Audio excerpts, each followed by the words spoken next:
እውነተኛው ዓለም ሲገለጥ ካባ መካ መዲና። በብርሃን ሉላችን ተጉዘን ወደ ሳውዲ አረቢያ ጂዳ ከመጣን በኋላ ከጂዳ በስተምስራቅ በኩል ወደ መካ መዲና አለፍን። መካ መዲና ስንደርስም ከተማዋ ምንም አይነት ብርሃን የሌለባት ሲሆን የሲኦል አይነት ድቅድቅ ጨለማ ከድኗት ነበር። በከተማዋም ውስጥ አልሐራም መስጊድ በሚባል ቦታ የብርሃን ሉላችን ስታርፍ አካባቢው በብርሃን ተሞላ። ነገር ግን በከተማዋ የነበሩት ሰዎች አይኖቻቸውን በጥቁር ጨርቅ ታስረው ስለነበር ብርሃኑን መመልከት አይችሉም ነበር። ከዚያም በረጃጅም መስጊዶች መካከል ላይ ወደሚገኘው አንድ ጥቁር ድንጋይ የሚገኝበት አካባቢ ከጌታ ጋር ደረስን። ይህ ድንጋይ ውስጡ ክፍት ሆኖ 6 ገጽ ያለው ሲሆን በጥቁር መጋረጃም ተሸፍኗል። ይህ ጥቁር ድንጋይ ካባ በመባል ይታወቃል። ይህ ስፍራ ታዲያ ሙስሊሞች ቅዱስ ስፍራ የሚሉት ቦታ ነበር። ነገር ግን ስፍራው እጅግ ብዙ እርኩስ የሆኑ መናፍስት መኖሪያና ወደ ምድር ሁሉ የሚሰራጩ እርኩሰቶችና ክፋቶች ምንጭ ነበር። በአንደኛው ገጹ በኩልም ከዓለም ሁሉ የመጡ ሙስሊሞች ይህንን ድንጋይ ይስሙት ነበር፣ እንደ ስለትም ጸሎታቸውን ያደርሱ ነበር። ሁሉም ሙስሊሞች ይህ ድንጋይ የአላህ ቤት ነው ብለው ያምናሉ። ይኸውም ድንጋይ አለኝ ጌታ፣ ይኸው ድንጋይ አላህ የሚባለው ጣዖት ማምለኪያ የነበረ ነው። በወቅቱ መሐመድ ከሰይጣን መገለጡ ከተሰጠው በኋላ ይህንኑ የጣዖት ቤት ከአካባቢው አለቆች በጦርነት ከተቆጣጠረ በኋላ ስሙንም ሳይቀር በዚያው በጣዖቱ ስም ይሄ የአላህ ቤት ነው ብሎ ሰየመው አለኝ። በኋላም የከተማዋን ዙሪያ ተመለከትኩት። ከተማይቱ ዙሪያዋን በአለታማ ተራራ ተከባ በአሪድ ሸለቆ ውስጥ ነበር የምትገኘው። ከዚህም ባሻገር በረጃጅም ተራራ ተከባ በአሪድ ሸለቆ ከዚህም ባሻገር በረጃጅም የመስጊድ ሕንጻዎች ተሞልታን አየሁ። ከዚያም ቀድሞ ወደ ነበርንበት በመስጊዶቹ መካከል ወዳለው አደባባይና ወደ ጥቁሩ ድንጋይ በመመለስ በዙሪያው ከተለያዩ የዓለም ሀገሮች የመጡ አማንያን ሰዎች ነጫጭ ጀለቢያ ልብስ ለብሰው ሲሰግዱ ይታይ ነበር። ሁሉም እጅግ በፍቅር ይህንኑ ድንጋይ ተራ በተራ እየተጠጉ ይስሙትና ያለቅሱ ነበር። ከዚያም ከወጡ በኋላ በአጠገቡ ከሚገኘው ዘምዘም ከሚባለው ኩሬ ውስጥ ውሃ እየቀዱ እንደ መድኃኒት በመሻማት ሲጠጡ እንመለከት ነበር። በመስጊዶቹ መካከል ባለውም በጥቁሩ ድንጋይ ውስጥ ምን እንዳለበት ከጌታ ጋር ሆነን ስንመለከት ጥቁር ምንጣፍ ተነጥፎበት በሚሊዮን በሚቆጠሩ አጋንንቶች ተጨናንቆ ነበር። ሰይጣንም ልክ እንደ እግዚአብሔር ዙፋን የሚመስል ወንበር አዘጋጅቶ በሜካፕ ራሱን ፈጣሪ አስመስሎ በቀደመው ጣዖት ስም አላህ ነኝ በማለት ይመለክ ነበር። በዚያም ስፍራ የመጡትንና የተሳለሙትን እያንዳንዱን ሙስሊሞች አንዳንድ ጨካኝ የሰይጣን ወታደር ይሰጣቸው ነበር። አንዳንዱንም ከታመሙት ሕመም ይፈውሳቸው ነበር። እነዚህ ሙስሊሞች የሰውን ሐሳብ ሁሉ እንዲቆጣጠሩ በዙሪያቸው ባሉ አጋንንቶች እየተገፉ በተመስጦ በእንባ ሳይቀር ዙሪያውን እንደ ስታዲየም ከበው በጥቁር መጋረጃ በተሸፈነው ጥቁር ድንጋይ ውስጥ ለተቀመጠው ዲያብሎስ ይሰግዱለት ያመልኩት ነበር። በዚሁም ምክንያት በየትኛውም የዓለም ሀገር የሚገኝ ማንኛውም ሙስሊም የትም አገር ቢኖር ከየትኛውም የዓለም ክፍል ወደዚህ ጥቁር ድንጋይ ዞሮ እንዲጸልይ ይገደዳል። በዚህች ስፍራ ነው ፈጣሪ ያለው በማለት ነው መሐመድ ያስተማራቸው። ነገር ግን ጌታ እንዲህ አለኝ፣ እግዚአብሔር ውሆችን በእፍኙ የሰፈረ ሰማይን በስንዝሩ የለካ ነው። እነሆ አሕዛብ ሁሉ በገንቦ እንዳለ ትንሽ ጠብታ ናቸው፣ በፊቱ በሚዛን እንዳለ ትንሽ ትቢያ ተቆጥረዋል። እንግዲህ እግዚአብሔርን በማን ትመስሉታላችሁ? በምን ታስተያዩታላችሁ? እርሱ በምድር ክበብ ላይ ይራመዳል። ሰማይ ዙፋኑ፣ ምድር የእግሩ መረገጫ ነው። ለእግዚአብሔር ምን አይነት ቤት ትሰሩለታላችሁ? ለእርሱስ መኖሪያው ወዴት ነው? ስለዚህ እርሱ በምንም በማንም አይመሰልም። እርሱ ሁሉ በሁሉ ነው። እግዚአብሔር መንፈስ ነው፣ የሚሰግዱለትም በእውነትና በመንፈስ ሊሰግዱለት ይገባቸዋል ብሎ ተናገረኝ። እኔም ሁሉንም በዚያ ስፍራ የተሰበሰቡትን ሙስሊሞች ሁሉ ሳያቸው ሁሉም በሞኝነት ፈጣሪ እዚህ ድንጋይ ውስጥ አለ ብለው ከልባቸው ሲጸልዩና ሲፈልጉት ሰይጣንም ምስጋናን በእግዚአብሔር ቦታ ሆኖ ሲቀበል መለከት ነበር። በዚያ ድንጋይ ውስጥ ግን ቁርአን ተዘርግቶ ሰንደል ተለኩሶ የቅርብ በሆኑ አገልጋዮቹ በምስጢር ለሰይጣን መስዋዕት ይቀርብለት ነበር። ሁሉም ሙስሊሞች ጥቁር ድንጋይ የለበሰውን መጋረጃ በመሰለ ጥቁር መሸፈኛ አይኖቻቸው ተሸፍነው ነበር። በእስልምና ሃይማኖታቸው እጅግ ሊቅ ሲሆኑና ሁሉም ነገር ሲገለጥላቸው በግልጽ በመጨረሻ የእባቡን ምልክት በነጭ ጥምጣማቸው ላይ በጥቁር ክር ተዘጋጅቶ እንዲያደርጉት ይደረጉም ነበር። እነዚህ ታዲያ በግልጽ የእስልምናን ምስጢራት ከሰይጣን ጋር ያለውን መስተጋብርና ቁርኝት ወደ ማወቅ ሲደርሱ ነው ይህ ማዕረግ የሚሰጣቸው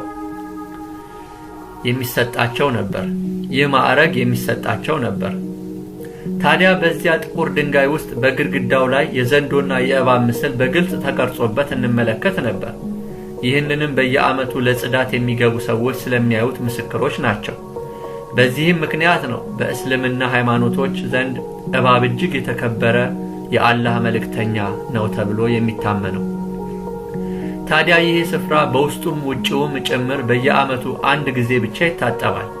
ይህንን የጥበብ ሥራ የሚሰሩት ሰዎችም እጅግ ምስጢርን የሚጠብቁ ለዚሁ ምስጢራዊ ሥራ ብቻ የተመለመሉና በዚሁ ቦታ የተመደቡ የማይንቀሳቀሱ የእምነቱ አባላት ነበሩ።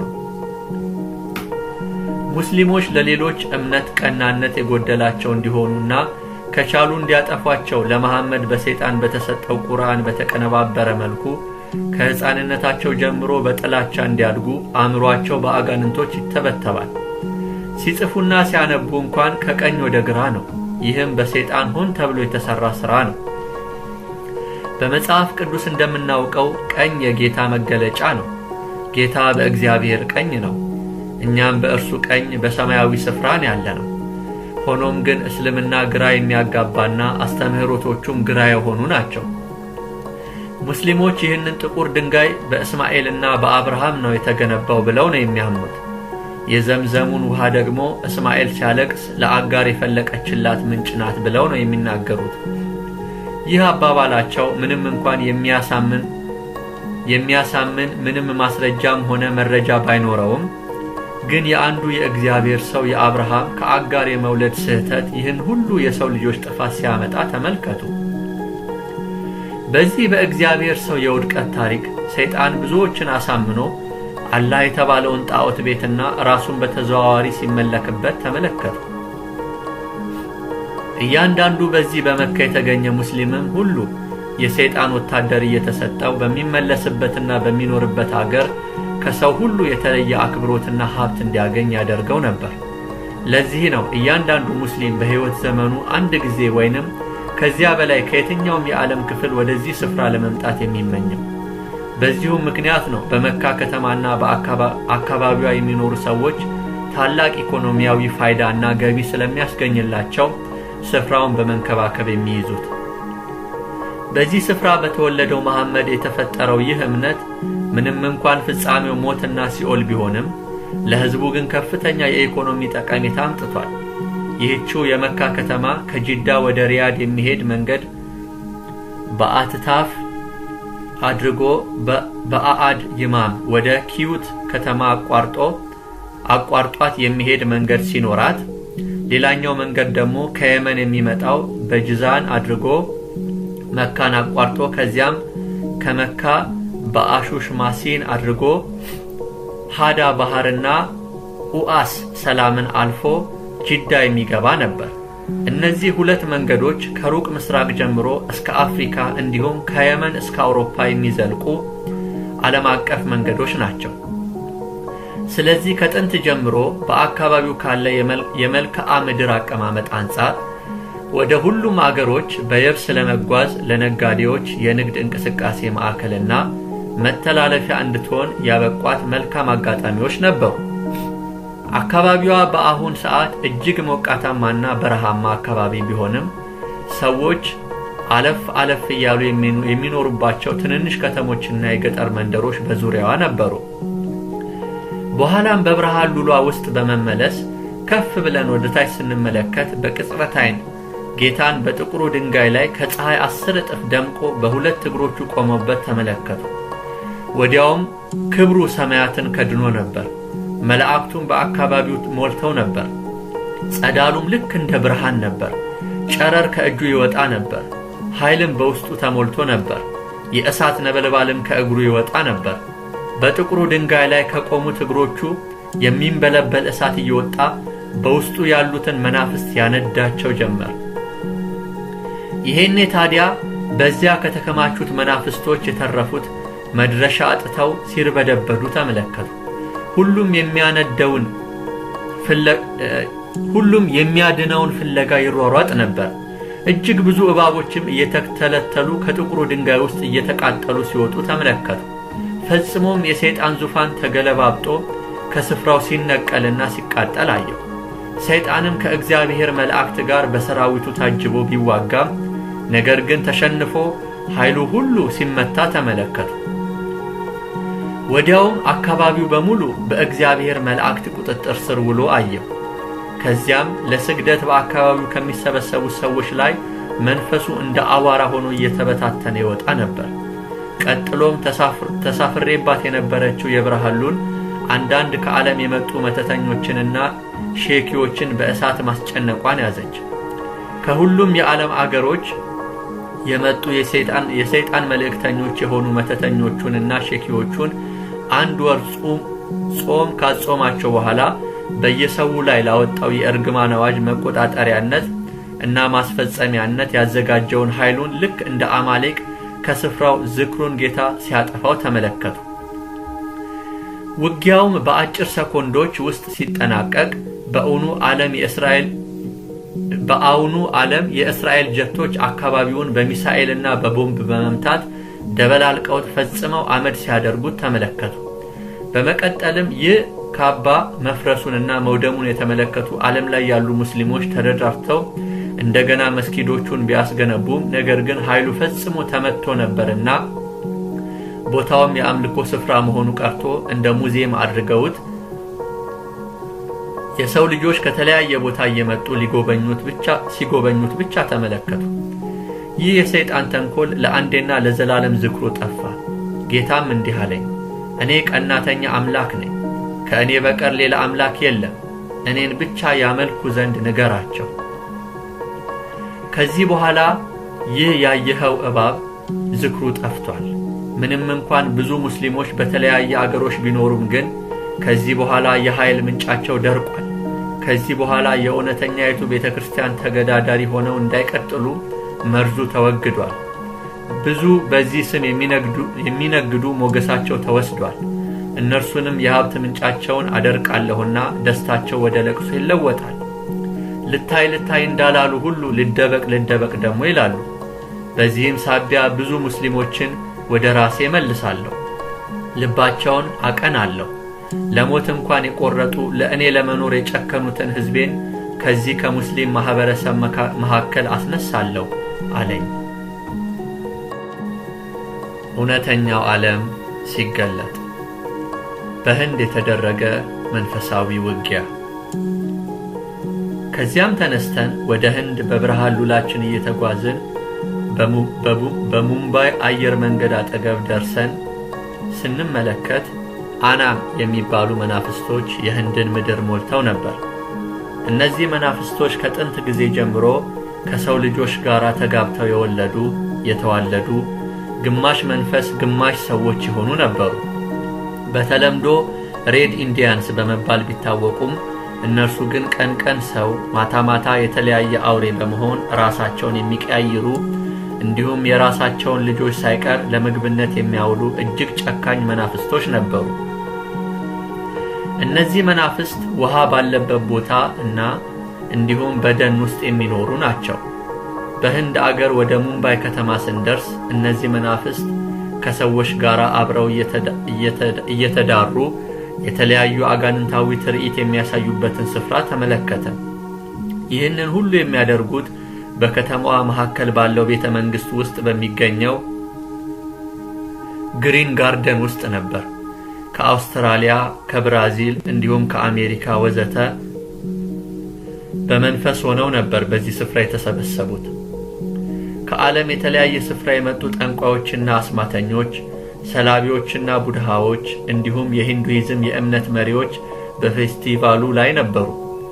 አካባቢው በአጠቃላይ በሰይጣንና በእርኩሳን መናፍስቶች ተሞልቶ ነበር።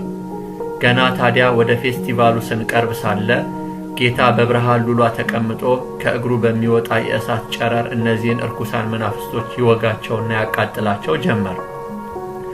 ከእጁ ደግሞ የፀሐይ ጨረር አይነት ጠንካራ ጦር እየወጣ መናፍስቱን ሲወጋቸው፣ ሲቃጠሉና እንደ ውሃ ሲተኑ እንመለከት ነበር።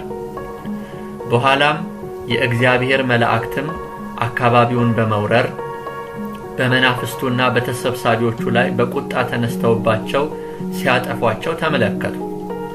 እነዚህ ደግሞ የእግዚአብሔርን ሕዝብ በደከመ ሰዓት እየመጡ የሚያጠቁ የመዲያን መናፍስት ናቸው አለኝና ጌታ ፈጽሞ በነጎድጓድና በመብረቅ ከመላእክቱ ጋር ሰይጣንና ሰራዊቱን በህንድ አየር ላይ ድል ነሳቸው። ከሃዲዎችንም በማስደንገጥ ምክራቸውን ለዘላለም አፈረሰባቸው። በምድር ሁሉ ያሉ ጣዖት አምላኪዎችና ጠንቋዮች በሙሉ ኃይላቸው በዚህ በህንድ አየር ላይ ለዘላለም ሲቃጠል ተመለከቱ። ሁሉም በዓለም ያሉ ጠንቋዮችና መተተኞች ከዚያች ደቂቃ በኋላ ኃይላቸው ተመትቶ ግማሹ በሞት ሲነሱ ሌሎቹም በንስሐ ሲመለሱ ተመለከተ። በህንድ አገር የሚሰራው ይህ ትብታብ ለዘላለም ተጠረገ። ሁሉም ስፍራዎች ወደ ሙዚየምነት ሲቀየሩ ተመለከትኩኝ። ቀድሞ ለድግምት ይጠቀሙባቸው የነበሩት ቃላት ሳይቀሩ ፈጽሞ ኃይል አልባ ባዶዎች ሆኑ። በዓለም ዙሪያ እንዲህ ያለው የሰይጣን አሰራር ዘመን ያለፈበት ኋላ ቀር ተደርጎ በምድር ነዋሪዎች ሁሉ ሲቆጠር ተመለከቱ። ሰዎች ላይ ወድቆ የነበረው የጣዖት አምልኮ ፍርሃት ከላያቸው ሲገፈፍ አይ ነበር። ከዚህም የሰይጣን ተንኮል ያመለጡ እጅግ ብዙ ሰዎች ወደ የቤተ ክርስቲያኑ ሲሄዱና እጃቸውን አንስተው ለጌታ ሲሰጡ መለከት ነበር። ወገኖቼ ጌታ በዚህ ስፍራ የተደረገውን ይህን ድል ያሳየኝ እርግጠኛ ነኝ። ይህን ጦርነት እንድንዘግብ ብቻ እንዳልሆነ የእግዚአብሔር ሕዝብ ይህን የተገለጠውን ድል አውቆ ምርኮን እንዲበዘብዝ አስቦ እንደሆነ ይገባኛል። ስለዚህ ድሉን ተከትለን በክርስቶስ ዓለምን እንድንጠቀልል ሐሳቡ መሆኑን ገብቶኛል። እናም ክርስቲያን ሆይ በበቀል ተነሳ፣ ምርኮን በዝብዝ ነው መልእክቴ። በማስከተልም አሁንም ተሳፍረንባት በነበረችው የብርሃን ሉል ከህንድ የተለያዩ አገሮችን አየር በማቋረጥ ከጌታ ጋር ወደ ናይጄሪያ ጉዞ ቀጠልን። እውነተኛው ዓለም ሲገለጥ በናይጄሪያ የተደረገ መንፈሳዊ ውጊያ። ከህንድ በቀጥታ ተሳፍረንባት በነበረችው የብርሃን ሉል ተጉዘን በቻድ ሐይቅ በኩል አድርገን ወደ ናይጄሪያ ስንገባ በአጠቃላይ በአፍሪካ አህጉር በሙሉ የሚሰሩ ነፍሰ ገዳይ መናፍስት በቻድ ሐይቅ አካባቢ በናይጄሪያና በካሜሩን ድንበር አጠገብ በምትገኝ ካምቦሩ በምትባል አነስተኛ ከተማ ከኒጀር ከካሜሩንና ከቻድ እንዲሁም ከናይጄሪያ የተሰበሰቡ ጠንቋዮችና እጅግ ብዙ ሺህ የሚሆኑ መናፍስት ጠሪዎች እና የእስልምና አክራሪ ጂሃዲስቶች ስብሰባ ተቀምጠው ተመለከትን። ያኔም ወደ አጠገባቸው ስንጠጋ ወዲያው የብርሃን ሉላችን መምጣቷን እንዳወቁ የጌታ መላእክቶች መናፍስቶቹን እየለቃቀሙ ያቃጥሏቸው ያዙ።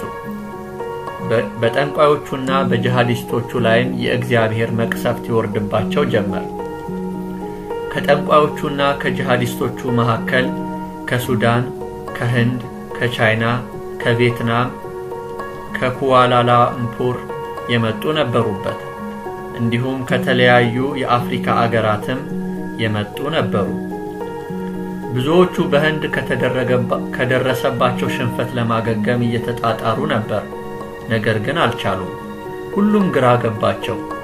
አካባቢው በእሳተ ገሞራ እንደሚፈነዳ ተራራ ጭስ በጭስ አቧራ በአቧራ ሆኖ ሁሉም በሚባል ደረጃ ተደመሰሱ።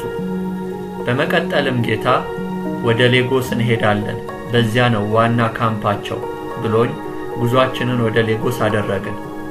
በቅጽበት ዓይንም በሌጎስ ከተማ መካከል በቲንባ ሰፈር በሚገኘው በሮዊ ፓርክ ስንደርስ እጅግ ብዙ መናፍስቶች ልክ እንደ ጉንዳን ከመሬት በመውጣት የተለያዩ ትርኢት ሲያሳዩ ተመለከትን።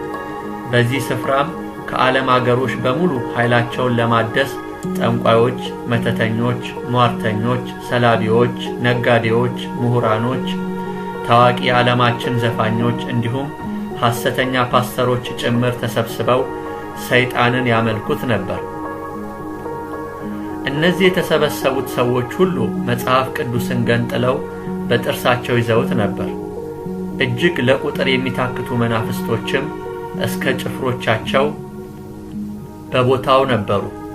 እንዲሁም ከሰው ጋር የተዋለዱ ሬድ ኢንዲያንስ የሚባሉ ሰው መሳይ መናፍስቶች የቃይን ዘር የሚል ስያሜ በደረታቸው ተለጥፎ ነበር።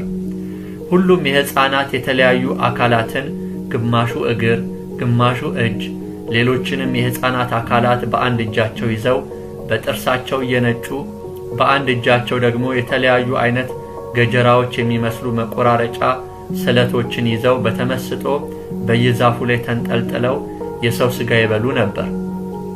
አፋቸው እና እጃቸው በደም ተጨማልቆ ነበር። ነገር ግን ሴቶቹም ሆኑ ወንዶቹ ፈጽመው ራቁታቸውን ነበሩ። በመቀጠልም የተለያዩ ሰዎች ወደ ጅብነት እየተለወጡ እንደ ማልቀስ፣ እንደ ማሽካካት ይሉ ነበር። በኋላም እርስ በርስም ይበላሉ ጀመር። ታዲያ መናፍስቶቹ ሁሉ ቆመው እያዩአቸው ይሳለቁባቸው ነበር። በኋላም ከመሬት ውስጥ በመውጣት የጠረፏ ንግሥት ከነሰራዊቷ ተገለጠች። ሰራዊቶቿም ሁሉም ሴት የመሰሉ ነገር ግን እርቃናቸውን ሆነው ሁሉም 4 እጅ ነበራቸው፣ ክንፍም ነበራቸው። ክንፋቸው ጥቁር ሆኖ ልክ እንደ የሌሊት ወፍ ክንፍ አይነት ይመስል ነበር። እያየናቸውም ሬድ ኢንዲያኖቹንና ጅቦቹን እያሳደዱ ይበሏቸው ያዙ። ሁሉንም ቦጫጭቀው በረጃጅም ጥፍራቸው ከበሏቸው በኋላ 3 የተለያዩ አይነት እንስሳትን ሆነው አንዴ እባብ፣ አንዴ ጅብ፣ አንዴ ቀበሮ በመሆን እንደ እስስት ራሳቸውን ከቀያየሩ በኋላ በመጨረሻም የሚያማምሩ የሰው ልጅ ሞዴሊስቶችን በሚመስል ቁመና ወጣት ሴትና ወጣት ወንድ ሆነው ተቀየሩ። በመቀጠልም ወደ ተሰበሰቡት ሰዎች በመሄድ በሚያስጠላ የዝሙት አለባበስ ፍጹም ወሲብ ቀስቃሽ የሆኑ እንቅስቃሴዎችን በማድረግ በአደባባይ ከሰዎቹ ጋር መዘሞታቸውን ቀጠሉ። ከዚያም ሙሉ ባንድ ያለው በምድር ላይ የምናውቃቸውን ሙዚቀኞች በሁለተኛው ሰብዕናቸው ያካተተ በጨለማ መብራቶች በተንቆጠቆጠ መድረክ ላይ ታዋቂ የዓለማችን ዘፋኞች ለዳንኪራ ሲዘጋጁ ተመለከትን። መድረኩም ቀስተ ደመና ባንዲራ በሚመስል መብራት አሸብርቆ ነበር። በኋላም በምድር ላይ ያሉ ዘፋኞች በሙሉ ከምድር አጥናፍ እስከ አጥናፍ ዘር ቀለም ሳይለዩ ለመስፈን ተራቸውን በመጠባበቅ ላይ በመድረኩ በስተግራ ተቀምጠው አየው። ከተቀመጡበትም በየተራ እየተነሱ የተለያዩ ዘፋኞች ዘፈናቸውን ያቀርቡ ነበር። ከእነዚህም መካከል ኢትዮጵያ ውስጥ ታዋቂ የሆነ ዘፋኝ የቀስተ ዳመና ባንዲራ ይዞ ሰውን ሁሉ ሲያስጨፍር ተመለከትን። ከዚያም በብዙ እርኩሰት የተሞሉ ዜማዎችና ግጥሞች በየቋንቋቸው ተጽፈው በጠረፏ ንግሥት ጠባቂዎች አማካኝነት ለእያንዳንዳቸው ይሰጣቸው ጀመር። ዘፈኑ ላዩን እንደ ሽፋን ስለ ተቃራኒ ጾታ የሚያወራ ሆኖ ነገር ግን ከከበሮ ጀምሮ ዜማው፣ ግጥሙ፣ ቅንብሩ በሙሉ እግዚአብሔርን የሚሰድብና አመጽ የተሞላ ነው። ሁሉም እዚያ የተገኙት በመንፈሳቸው ነበር። አንዳንዶች በዚያ ወቅት አልበማቸውን ያስመርቁ ነበር።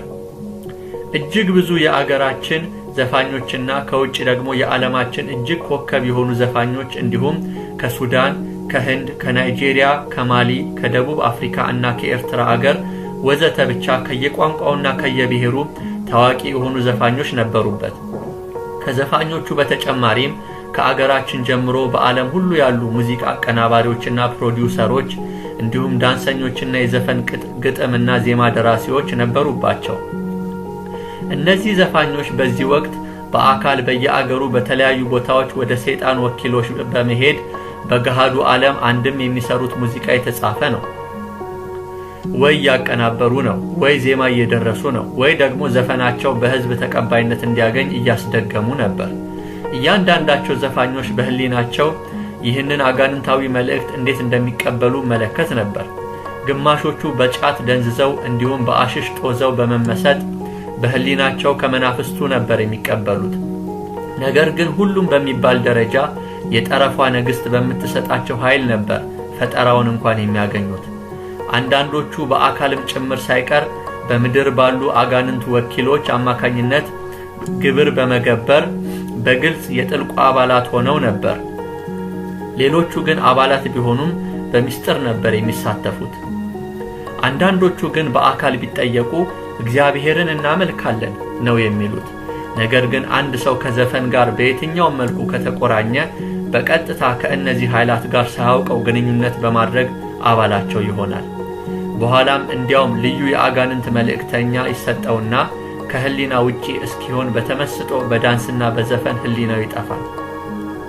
አንዳንዴ ለራሱ እንኳን ግራ ገብቶት እኔ ነኝ ይህን የሰራሁት ብሎ ራሱን እስኪጠራጠር ድረስ የሰውን ስሜት መቆጣጠር የሚችልበትን ኃይል በሁለተኛው ማንነቱ ይቀበላል። ከዚያም ሰይጣን በዝነኝነት በትዕቢትና በጉራ እንዲከበብ ያደርገዋል። በኋላ ግን ፍጻሜው እጅግ የሚያሳዝንና ከሌሎች በባሰ ስቃይ ለዘላለም በሲኦል መጣል ይሆናል። ወደ ትዕይንቱ ስንመለስ አስከታትለው በየአገራቱ ኮከብ የተባሉ ዘፋኞች ሰዶማዊ እንቅስቃሴ ያደረጉ በመድረኩ ላይ በሚዘገንን መናፍስታዊ ዳንሰኞች ታጅበው ዘፈናቸውን እያቀረቡ ያለ ልክ እንደ ጭስ ከምድር ውስጥ ሉሲፈር ብቅ ሲል ሁሉም በዚያ ስፍራ የተሰበሰቡት ወድቀው ሰገዱለት። እስከ አናቱ የሚደርስ ጥቁር ካፖርት ለብሶ አይኑ ጥቁር ሆኖ እጁን ግራና ቀኝ በመዘርጋት ምልክት ከሰጠ በኋላ በዚያ የሚገኙትን ሐሰተኛ ፓስተሮችና ነቢያት፣ ካህናቶችን ወዘተ ወደ መድረኩ በመጥራት ሁሉንም ኃይል ይሞላቸው ጀመር። ከዚያም የታለ ግብራችሁ? ስንት ሰው አሳታችሁ? በማለት ከሁሉም ላይ ሪፖርታቸውን ከተቀበለ በኋላ እላያቸው ላይ የተለያየ ቁስል በመጣል እንዲሁም በማንሳት እኔ ሁሉን እችላለሁ፣ ስለዚህ አንዳችሁም እክዳለሁ አመልጣለሁ ብትሉ ነግሬያችኋለሁ፣ አጠፋችኋለሁ። ስለዚህ ቃሉን ሸፍኑ፣ መስቀሉን ሸፍኑ፣ መስዋዕቱን አርክሱ፣ ቤቱን ነግዱበት፣ በገንዘቡ ተመጻደቁ፣ አምልኮውን አደንዝዙ፣ ምጽአቱን አትስበኩ፣ ሰው ሁሉ በኑሮው ላይ ብቻ እንዲያተኩር አድርጉ፣ የእውነተኞቹን አገልጋዮች ስም አጥፉ፣ ተዋጓቸው፣ አትራሩላቸው እያለ ብዙ ትእዛዝ ከሰጣቸው በኋላ የተለያዩ ጉድ የሚያስብሉ አስተምህሮቶችን ለእያንዳንዳቸው ይሰጣቸው ጀመር። እነዚህ አስተምህሮቶችም በብዙዎች ዘንድ ተቀባይነት አግኝተው በውጤቱም ደግሞ ፓስተሮቹንና ዘር ማንዘራቸውን እጅግ ሀብታሞች ሲያደርጓቸው እመለከት ነበር። እርስ በርስም እንዲደጋገፉ አዟቸው እያየናቸው ወደ የመጡበት ቤተክርስቲያን ተመለሱ።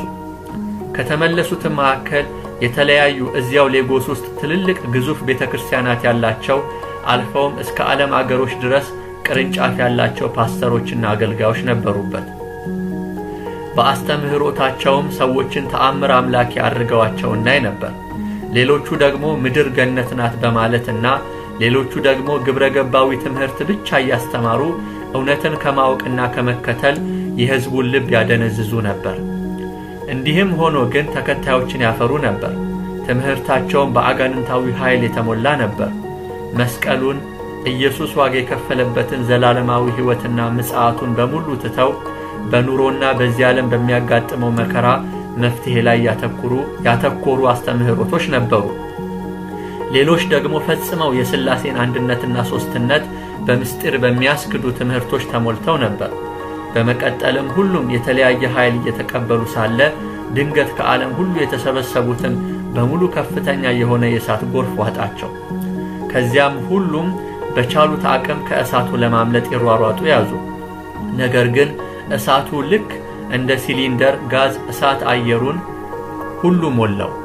ማንም ማምለጥ አልቻለም ነበር። ኃይላቸው በሙሉ ነደደ። ሰይጣንም ተርበትብቶ ወደ ጥልቁ ተወረወረ። ከዚያም አካባቢው ጸጥ አለ። ያኔ ታዲያ